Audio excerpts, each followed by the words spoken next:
இன்றைய அமர்வில் இந்த அரங்கில் நம்மோடு இணைந்திருப்பவர் எழுத்தாளர், வரலாற்று ஆய்வாளர், ஊடகவியலாளர் திரு மன்னர் மன்னன் அவர்கள் நம்மோடு இணைந்திருக்கிறார். நிகழ்ச்சிக்கு அவரை வரவேற்போம். ஐயா வணக்கம்.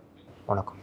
இப்போ சிதம்பரம் சோழர் காலத்தில் கட்டப்பட்டு பின்னாடி கிருஷ்ணதேவராயர் காலம் வரை அதற்கு திருப்பணி நடந்தது அப்படின்ற ஒரு கருத்து இருக்கு.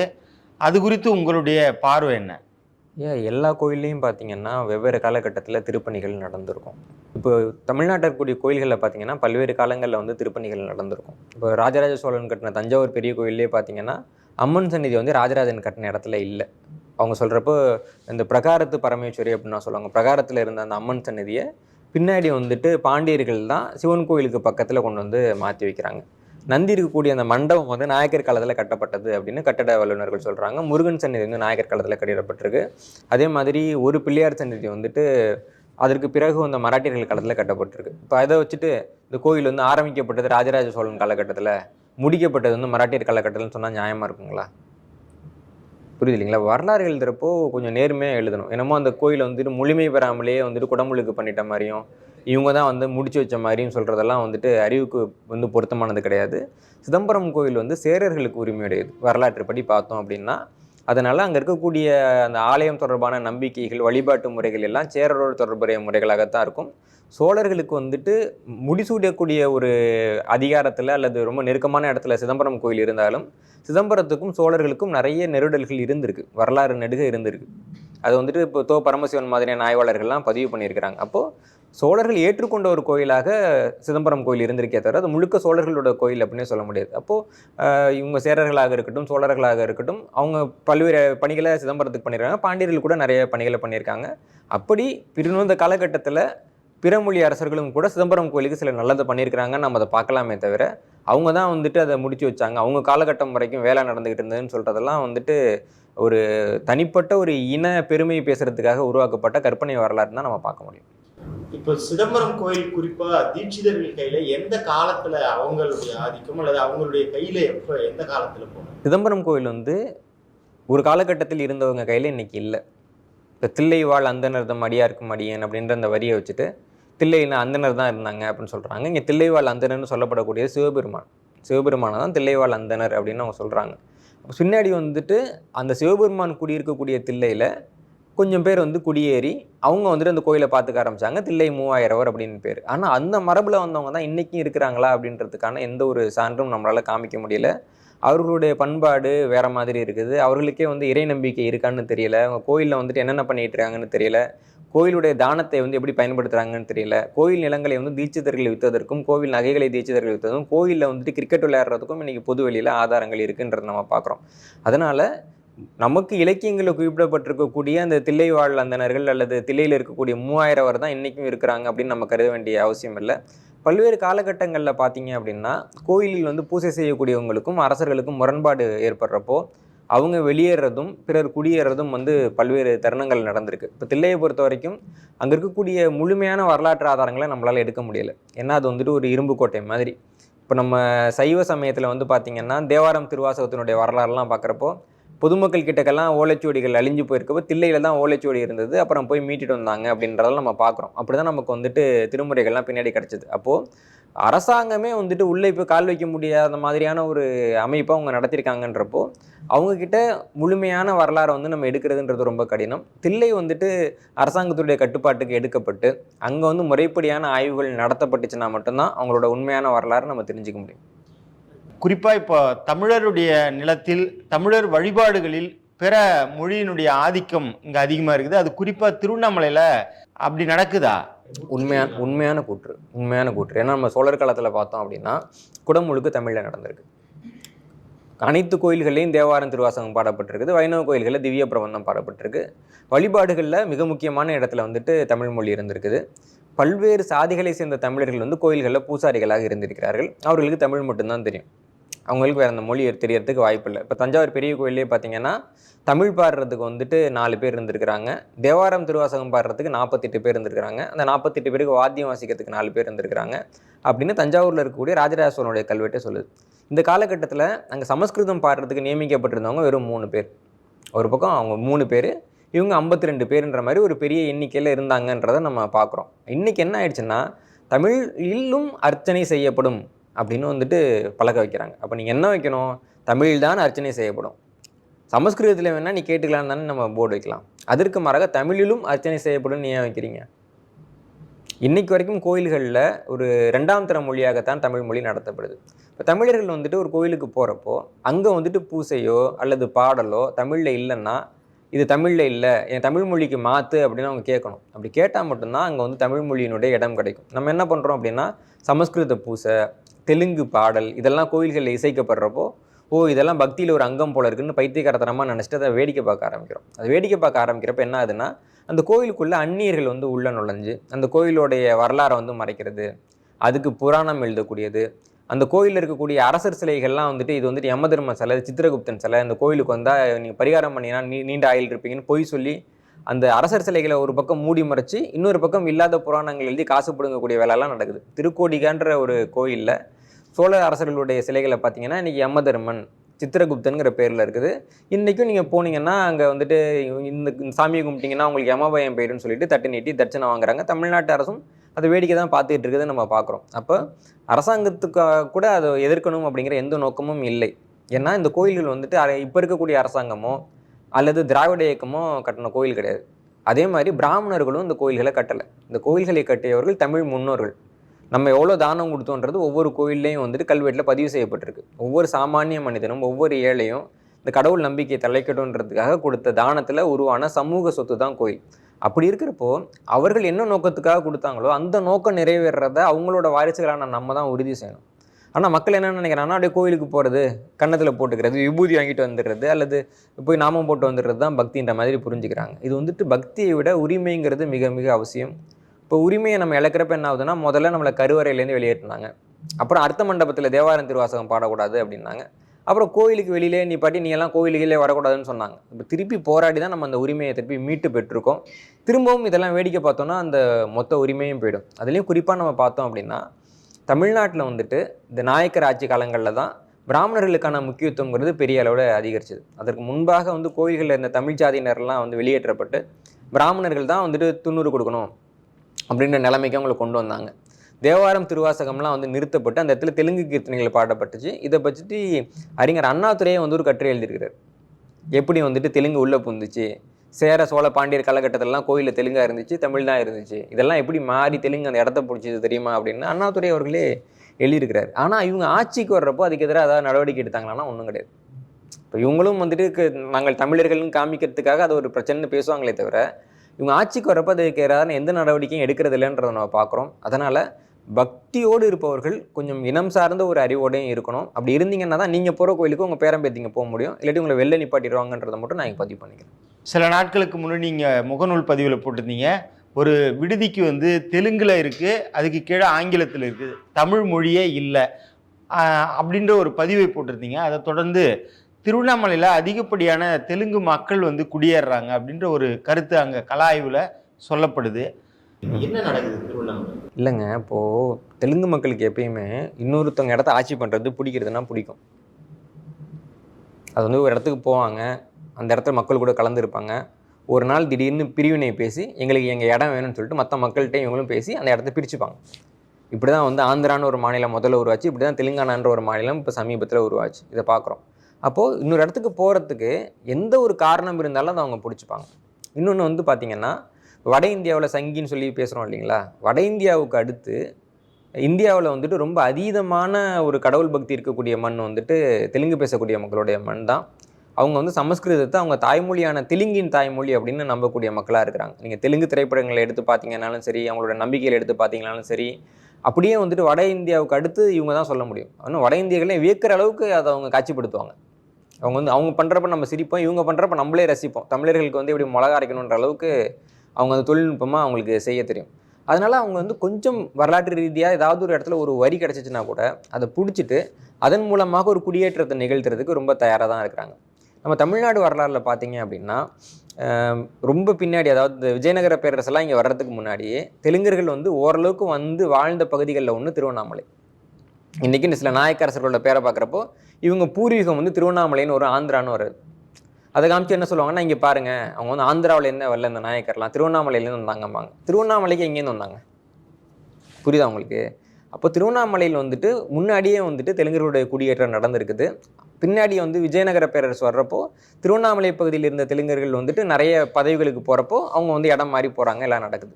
இப்போ வந்து அது தொடர்பான செய்திகள் வந்து தெலுங்கு பேசக்கூடிய மக்களுக்கு கிடைக்கிறப்போ நம்மளோட பூர்வீக இடம் அதை நம்ம எடுத்துக்கணும், நம்ம வந்துட்டு ஆந்திரா மாதிரி திருவண்ணாமலை ஆக்கணுன்ற ஒரு முடிவுக்கு வந்துட்டு அங்கே இருக்கக்கூடிய பெரும்பாலான நிறுவனங்களை அவங்க வாங்குறாங்க, பெரும்பாலான கடைகளை அவங்க வாங்குறாங்க, பெரும்பாலான நிலங்களை அவங்க வாங்குறாங்க.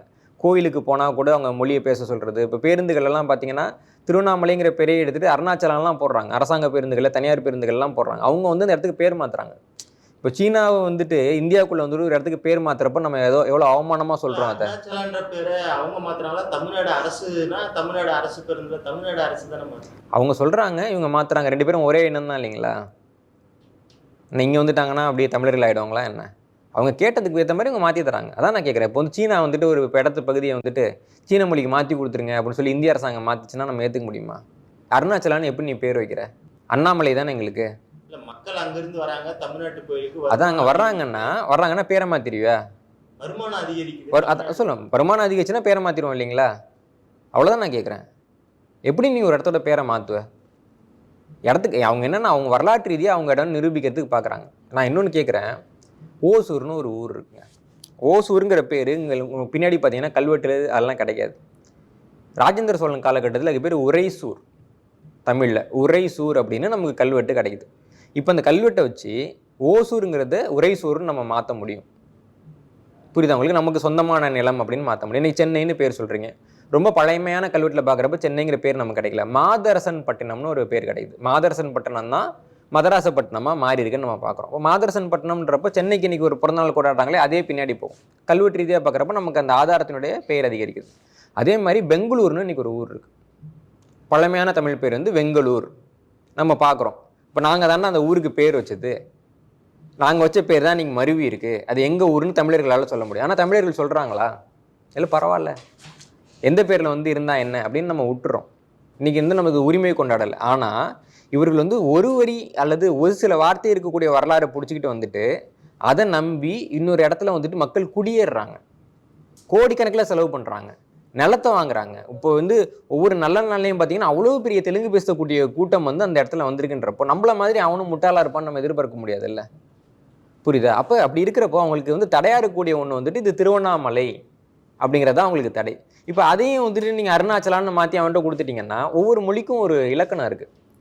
சமஸ்கிருதத்தில் தான் நெடில்ல பேர் முடியும். தமிழ் மொழியில் வந்துட்டு பெரும்பாலும் ஒற்றுகள்லையோ வேறு எழுத்துக்கள் தான் முடியும். தமிழில் வந்து விழி மட்டும்தான் நெடில்ல முடியும். யாராவது நம்ம கூப்பிட்றோன்னா தம்பி அருணா அப்படின்னு கூப்பிடலாம். ஆனால் பையன் பேர் என்னன்னா அருணாச்சலம்னு சொல்லுவோம் இல்லைங்களா? அப்போ விழி மட்டும்தான் நமக்கு வந்து இருக்கும். பேர் எது வச்சாலும் நமக்கு வந்து நெடில்ல முடியாது. நீங்கள் அருணாச்சலான்னு சமஸ்கிருத இலக்கத்துக்கு எப்படி நீங்கள் பேரை மாற்றுறீங்க? இப்போ தமிழ்நாட்டில் நீங்கள் மதுரையினுடைய வரலாறு எடுத்து பார்த்தீங்கன்னா ஆளுடைய நாச்சி தான், அங்கேயே இருக்க நீ தான். மீனாட்சின்னு பழைய கல்வெட்டில் இல்லை, சோழர் காலத்தில் பாண்டியர் காலத்துலலாம் இல்லை. நாயக்கர் வர்றப்ப மீனாட்சி அப்படின்னு சமஸ்கிருதத்தில் பேர் வச்சுட்டானுங்க. இன்னைக்கு வரைக்கும் சமஸ்கிருத பேர்னே தெரியாமல் மக்கள் அதை வந்து தமிழ் பேருன்னு இன்னைக்கு நம்பிட்டு உட்காந்துட்டு இருக்கோம். ஒரு தெய்வத்துக்கு எப்படி வந்து சமஸ்கிருதத்தில் பேர் வைக்க நீங்கள் விட்டீங்க?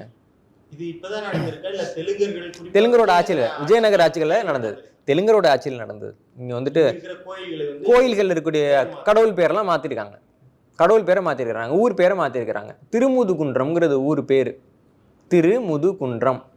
இதுதான் வந்துட்டு அருணகிரிநாதர் காலத்துக்கு முன்னாடி வரைக்கும் அந்த ஊருக்கு பேர். அது திருமுதுகுன்றம்ங்கிறது சமஸ்கிருதத்துக்கு மாற்றி முதுமைங்கிறதுக்கு விருத்தம் அப்படின்னு பேர் இல்லை. விருத்தர் அப்படின்னா வயசானவர்னு அர்த்தம்.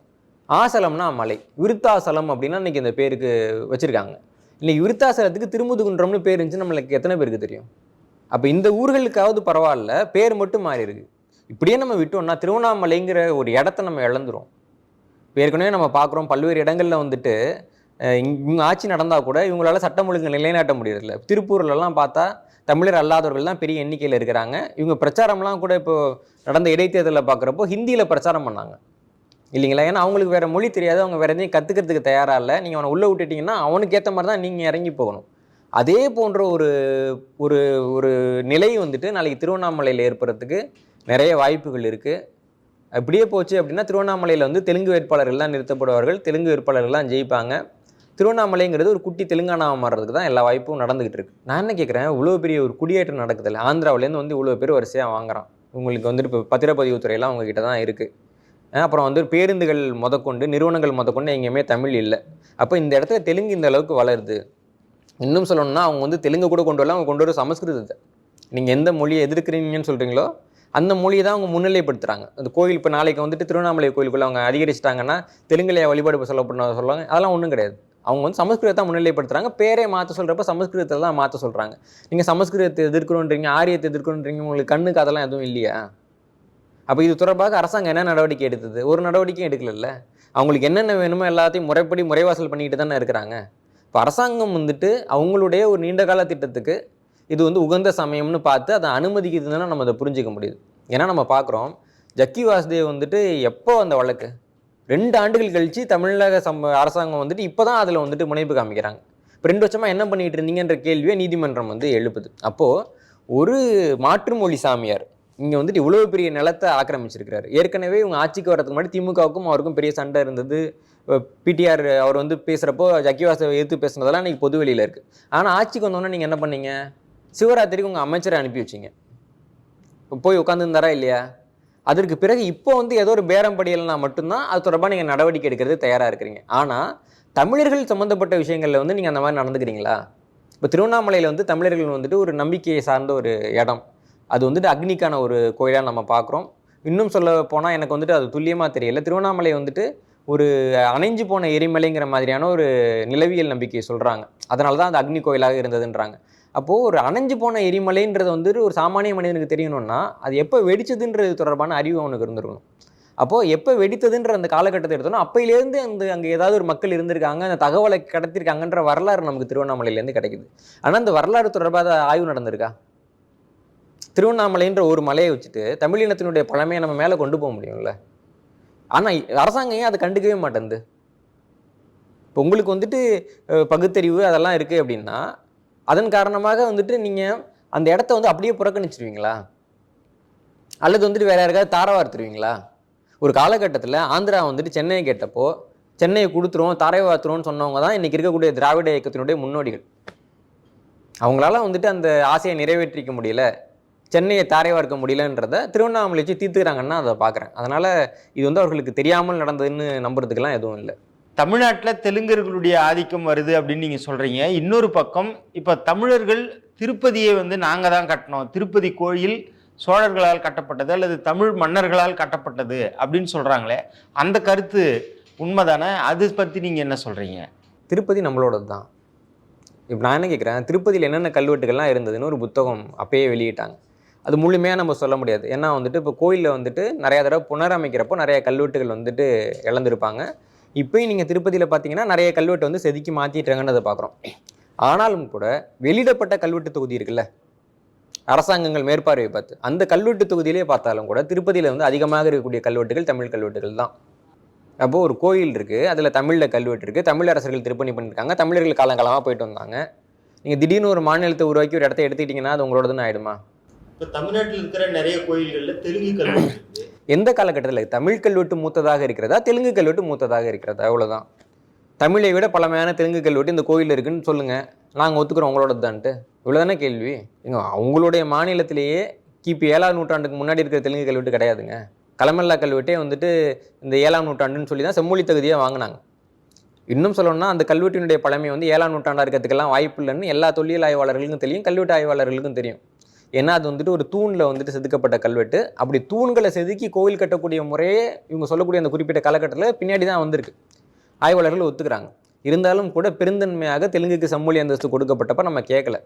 அந்த பெருந்தன்மையோட விலை என்னென்னா இன்றைக்கி என்னமோ அவங்க வந்து உலகத்திலேயே மிக முன்னோடி இனம் மாதிரியும், எல்லாருக்கும் அவங்க தான் நாகரிகம் சொல்லி கொடுத்த மாதிரியும், எல்லாருக்கும் அவங்க தான் கோயில் கட்டி கொடுத்த மாதிரியும், எல்லா ஊர்லேயும் அவங்க முன்னோர்கள் தான் வாழ்ந்த மாதிரியும், நம்ம நிலைமை இல்லாமல் இருந்த மாதிரியும் ஒரு வரலாற்றை கட்டமைக்க முயற்சிக்கிறார்கள். பெருந்தன்மையாக யாருக்கிட்ட இருக்கலாம் அப்படின்னா தன்மை இருக்கிறவங்கள்ட்ட நம்ம பெருந்தன்மையாக இருக்கலாம். இவர்களிடம் தன்மை இல்லை, இவர்களிடம் பெருந்தன்மையாக இருப்பது தாரை வார்ப்பதற்கு சமானம். சோழர்களையே தெலுங்கு சோழர்கள் ஆட்சி செய்தாங்க அப்படின்னு சொல்கிறாங்களே, அதை பற்றி உங்களுடைய கருத்து என்ன? நான் என்ன சொல்கிறேன், இவனுங்க வந்துட்டு தமிழன்களை திராவிடன் நானுங்கள்ல, தமிழை எங்கேயாவது திராவிடன்னு அவனை சொல்லிக்கிட்டானா? இல்லை. அதே மாதிரி சோழ அரசர்கள் தங்களை தெலுங்கு சோழர்கள்னு எந்த இடத்துல குறிப்பிட்டாங்க?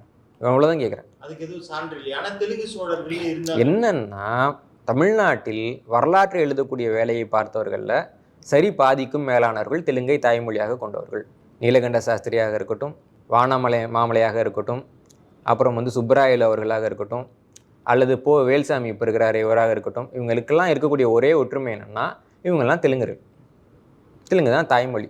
அப்போ என்ன வருதுன்னா இவங்களுடைய இன பாசம் இருக்குல்ல, அது வரலாறு எழுதுகிறப்போ இவங்களுக்கு பொத்துக்கிட்டு அடிக்கும். நான் என்ன கேட்குறேன், இப்போது சோழ குடும்பத்திலேருந்து சாளுக்கிய அரசன் ஒருத்தன் பெண் எடுக்கிறான். அந்த சோழ அரசன் பார்த்திங்கன்னா இன்னொரு சோழ குடும்பத்து பெண்ணுக்கும் சாளுக்கிய அரசனுக்கும் பிறந்த பையன் தான். அவங்க அம்மாவே வந்துட்டு சோழ பெண் தான், அப்பா வந்து சாளுக்கியர். அப்படி தான் வருது. அவனுக்கு சோழர்களுடைய நெருங்கிய தொடர்புடைய ஒரு பையன். அப்படி வரக்கூடிய அந்த பையனை வந்துட்டு அவங்க கல்யாணம் பண்ணிக்கிறப்போ அந்த வீட்டில் போய் வாழ்கிறப்போ அங்கே சரியான ஒரு வாழ்க்கை இல்லை. அவங்களுக்கு ஒரு குழந்தை பிறகுது. பிறந்த உடனே புருஷனுடைய தவறான நடத்தை காரணமாக அந்த சாளுக்கிய அரசனை பிரிஞ்சு அவங்க வந்துட்டு இங்கே வந்துடுறாங்க, கங்கை கொண்ட சோழபுரத்துக்கு வந்துடுறாங்க. வந்துட்டு இங்கே அவங்களுக்கு வந்து ஒரு குழந்தை பிறக்கிறப்ப ராஜேந்திர சோழன் வந்து உயிரோடு இல்லை, குழந்தையோட தாத்தா வந்து உயிரோடு இல்லை, பாட்டி தான் இருக்காங்க. பாட்டி பார்த்துட்டு இந்த பையனுக்கு வந்துட்டு அப்பா சரியா இல்லையே, அப்போ இந்த பையனுக்கு அரசுரிமை போயிடுமேன்னு ஒரு எண்ணம் வர்றப்போ இந்த பையனை என்னுடைய மகனாக நான் தத்தெடுக்கிறேன்னு அவங்க தத்தெடுத்துட்டாங்க. அதுக்கு பின்னாடி என்ன ஆகுதுன்னா அவங்க பெத்த பசங்க எல்லாம் ஒருத்தவங்களா ஆட்சிக்கு வர்றப்போ கடைசி பையன் வந்துட்டு ஆட்சியில் இருக்கிறான். அவன் இறக்குறப்ப என்ன ஆகுதுன்னா அவனுடைய பையனுக்கு வந்து ஆட்சியை கொடுக்காம தத்தெடுக்கப்பட்ட தம்பியாகிய குலோத்துங்க சோழனுக்கு அவன் ஆட்சியை கொடுக்குறான். இப்படி தான் குலோத்துங்க சோழன் வந்து ஆட்சிக்கு வர்றாரு. இப்போ இந்த குலோத்துங்க சோழனை பற்றி நீங்கள் சொல்லணும்னா ஒரு பிரிவினை நீங்களாக கொடுக்கணும் அப்படின்னா தத்தெடுக்கப்பட்ட மகன்கிற அடிப்படையில் தான் அவருக்கு வந்து கொடுக்கப்பட்டது. அவர் இங்கே தான் பிறந்தார், இங்கே தான் வளர்ந்தார் எல்லாமே. ஆனால் அவர் பிரித்து பார்க்கணும்னு முடிவு பண்ணிங்கன்னா ஒன்று சாளுக்கிய சோழன்னு சொல்லலாம். சோழர்கள் வந்து அவனை பிரித்து பார்க்கல, நீ பிரித்து பார்க்குறன்னா சாளுக்கிய சோழன் அப்படின்னு சொல்லலாம். சாளுக்கியருடைய தாய்மொழி கன்னடம், சரிங்களா? அப்போ சாளுக்கியன்னு வச்சுக்கிட்டா கூட நீ மொழி ரீதியாக பார்க்க போகிறன்னா அவன் வந்து கன்னட சோழன்னு கூட சொல்லலாம். தெலுங்கு சோழன் எப்படி சொல்கிற? சாளுக்கியர்களுக்கு தாய்மொழி வந்துட்டு கன்னடங்க. அந்த தெலுங்கு பகுதியிலேயே வந்து ஆட்சி செய்து கொண்டிருந்தார்கள் அப்போ அந்த அரசர்கள். ராஜமுந்திரி பகுதியெல்லாம் வந்துட்டு குலோத்துங்க சோழனோட அப்பா உருவாக்கி கொடுத்தது தான். ராஜராஜ நரேந்திரன்கிறது அவரோட பேர், அவர் உருவாக்கி கொடுத்தது தான். அதை வச்சுட்டு அவரே முதல்ல தெலுங்கர் கிடையாது, அவருக்கு பிறந்த இவர் தெலுங்கர், அவருக்கு பின்னாடி வந்தவங்கலாம் தெலுங்கு சோழர்கள்னு எப்படி இவங்க வரலாறு எழுதுறாங்க? இன்னொன்று குலோத்துங்க சோழனுடைய மரபை சேர்ந்தவர்கள் அவர்கள் வந்து தொடர்ச்சியாக சோழ அரியணையில் இல்லை. அடுத்து 2-3 அரசர்கள் தான் குலோத்துங்க சோழனோட வாரிசுகள் அரசாங்கத்துக்கு வந்தாங்க. பின்னாடி வந்து அந்த அரச வம்சம் வந்து முடிவுக்கு வருது. மீண்டும் ராஜேந்திர சோழனுடைய நேரடி வாரிசுகளோடு வந்தவங்க தான் ஆட்சிக்கு வர்றாங்க. அதுக்கு வந்து கல்வெட்டு சான்றுகள்லாம் இருக்குது. அப்போது ஒரு 3 அரசர்களை மட்டும்தான் அதுக்குள்ளே கொண்டு வர முடியும். ஆனால் இவங்க என்ன சொல்கிறாங்கன்னா குலோத்துங்க சோழனுக்கு பின்னாடி வந்த அனைவருமே தெலுங்கு சோழர்கள். 3ஆம் குலோத்துங்கன் வந்து ராஜேந்திர சோழனோட வாரிசு. இவங்க வம்சாவளியிலே அவங்க வரல. அப்போ என்னன்னா நம்முடைய வரலாறை கண்டவர்களை எழுத விட்டதனுடைய பலன் வந்துட்டு அவங்களுக்கு ஏற்ற மாதிரி அவங்க இனப்பெருமை பேசுகிற மாதிரி அந்த வரலாறை எழுதிட்டாங்க.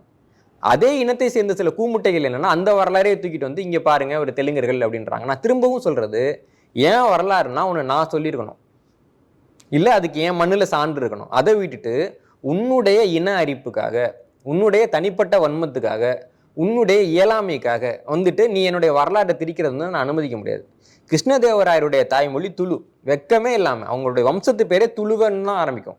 துளுவ நரசிம்மராஜன், துளுவ கிருஷ்ணதேவராயன் அப்படின்னு ஆரம்பிக்கும். துளுன்றது தாய்மொழி எல்லாருக்கும் தெரியும்.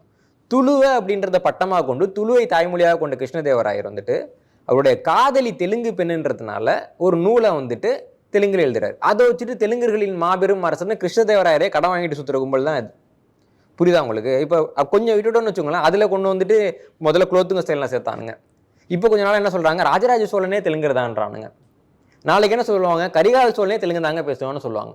இது வந்து ஒரு மோசமான ஒரு வெளிப்படையான இனவெறி அப்படின்னு மட்டும்தான் அந்த தமிழர்கள் பார்க்கணும். இப்படிப்பட்ட வாதங்களுக்கு வந்து தமிழர்கள் வந்துட்டு பதிலடி கொடுக்கணுமே தவிர பலியாகக்கூடாது. இவ்வளவு நேரமாக எங்களோடு பல்வேறு கருத்துக்களை பகிர்ந்து கொண்டமைக்கு நன்றிங்கய்யா.